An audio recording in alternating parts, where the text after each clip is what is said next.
Hello everyone, welcome to my channel. This is me Nirjhor and this is my channel ফাহাবিন Azad নির্ঝর। আশা করি তোমরা সবাই খুব ভালো আছো, আমিও খুব ভালো আছি। তো আজকে একটি নতুন ব্লগ নিয়ে তোমাদের সামনে চলে আসলাম। তো আজকে 14 এপ্রিল, পয়লা বৈশাখ। তো সবাইকে জানাচ্ছি শুভ নববর্ষ। তো আজকে পয়লা বৈশাখ উপলক্ষে ভাবলাম একটা ব্লগ করা যাক। তো বেশি কিছু নয়, সকালে তো ইলিশ মাছ ভাজি করব, আর পান্তা ভাত আমরা খাই না। তো ইলিশ মাছ আর খিচুড়ি রান্না করব। আম্মু আর বাবা বাসায় নেই, তারা একটু গ্রামের বাড়ি গেছে। তো সেক্ষেত্রে বাসায় আমি আর ফাগুনে আসি, আমরা যেটুক পারি আর কি তাই করব। তো তোমরা এবং বিকেলে আমরা মেলায় যাব, তো সেই সময় ভিডিও করব, তোমরা দেখতেই পারবে। আমি আর ফাগুন মেলায় যাব, সেই সময় ভিডিও করব, তোমরা দেখতেই পারবে। আর তো একটু পরে আমি রান্না করতে যাব। তো আর কথা বাড়াচ্ছি না, যাওয়া যাক। সে যে তোমরা দেখতে পাচ্ছ যে খিচুড়ি রান্না করার জন্য রেডি হয়ে গেছে, জিনিসপত্র দিলাম। তো এবার এই যে ঢাকনাটা আটকে দিলাম।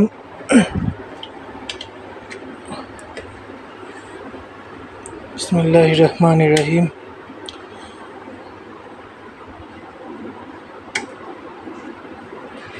তো খিচুড়ি রান্না শুরু করে দিলাম। আর এই যে ইলিশ মাছ তোমরা দেখতেই পাচ্ছ, ইলিশ মাছ ভিজিয়ে রাখা হয়েছে। এবার ইলিশ মাছটা ধুয়ে আমি রান্নার জন্য রেডি করব। তো আর কথা বাড়াচ্ছি না, ইলিশ মাছ ভাজার সময় আবার ভিডিও করব, তখন তোমরা দেখতেই পারবে। তো দেখতে থাকো আমার ভিডিওটা। তোমরা দেখতে পাচ্ছ যে তেল গরম দিয়ে দিয়েছি। এবার আমি ইলিশ মাছ বসিয়ে দেব চুলায়। বিসমিল্লাহির রহমানির রহিম।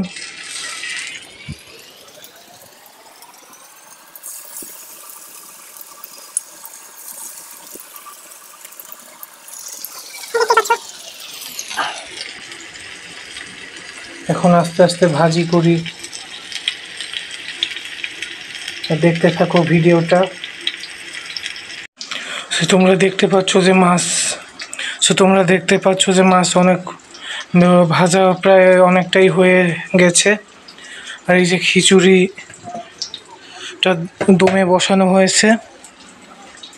তো এরপরে আর খাওয়ার সময় তোমাদের সঙ্গে দেখা হচ্ছে। সো দেখতে থাকো আমার ভিডিওটা, আমার সঙ্গেই থাকো। সো তোমরা দেখতে পাচ্ছ যে আমি খেতে বসেছি।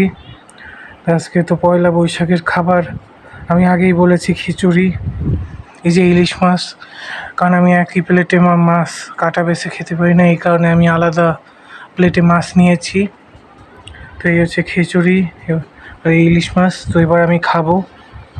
এরপর বিকেলে ওই মেলায় যাওয়ার সময় তোমাদের সঙ্গে দেখা হচ্ছে। সো তোমরা দেখতে পাচ্ছ যে আমরা বৈশাখী মেলায় এসেছি। আমার সাথে ফাগুন আছে, আমি আর ফাগুন এসেছি। তো ভিতরে এলাম, ভিতরে সেরকম কোনো দোকানপাটই ওঠেনি, অল্প অল্প যা উঠেছে তো সেটাই তোমাদের দেখাবো। আর ফাগুন যদি কিছু কিনতে চায় বা আমার কিছু পছন্দ হলে কিনবো।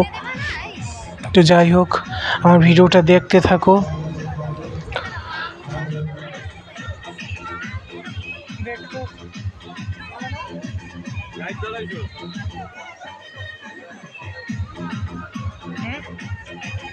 পরে আসবেন।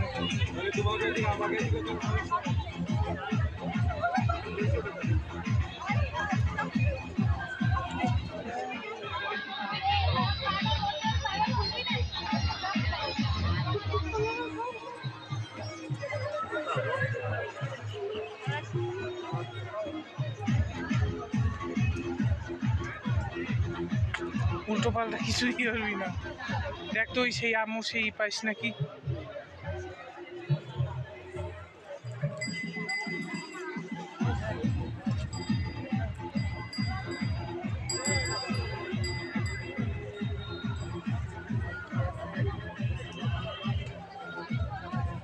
দেখতেছিস কিছু? হ্যাঁ, নাই। কি দেখি এ পাশে আর কিছু নেই না, ওই পাশে যাই, সামনে যা, সামনে যা, তুই সামনে যা।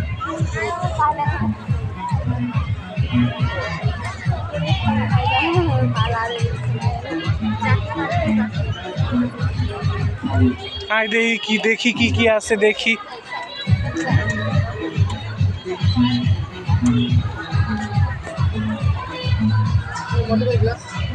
আসসালামু আলাইকুম, কেমন আছেন? ভালো, আপনি ভালো আছেন?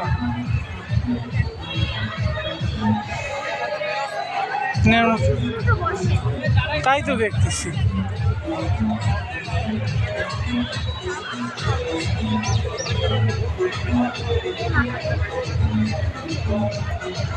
এই আবার কিনতে হবে, নে কি নিবি নে।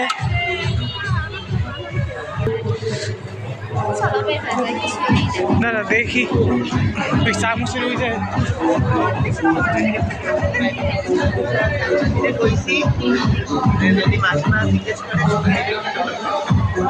এইগুলোই উঠেছে বেশি।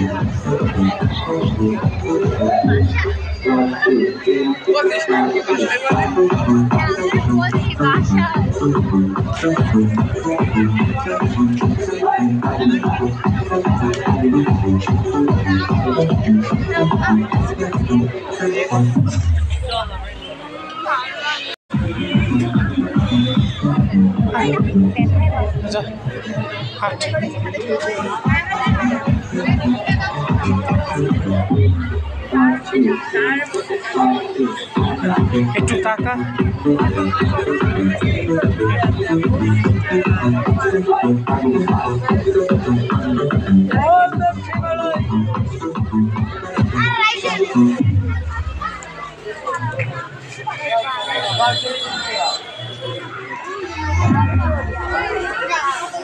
সো আমরা এখন বেরিয়ে যাচ্ছি, তোমরা দেখতে পাচ্ছ।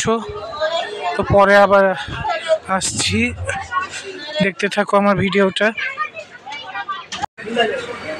সো তোমরা দেখতে পাচ্ছ যে আমরা মেলা থেকে বেরিয়ে এসেছি। মেলায় সেরকম কোনো দোকানই ওঠেনি, শুধু কষ্ট করলাম। এই যে আমরা এখন একটা দোকানে এসেছি, একটু স্যান্ডউইচ খাবো। যে ফাগুন মেলায় ঘোরার এটা কেমন যদি একটু বলিস। মোটেও ভালো না। যাই হোক, এরপর বাসায় চলে যাব, বাসায় যাওয়ার পর দেখা হচ্ছে।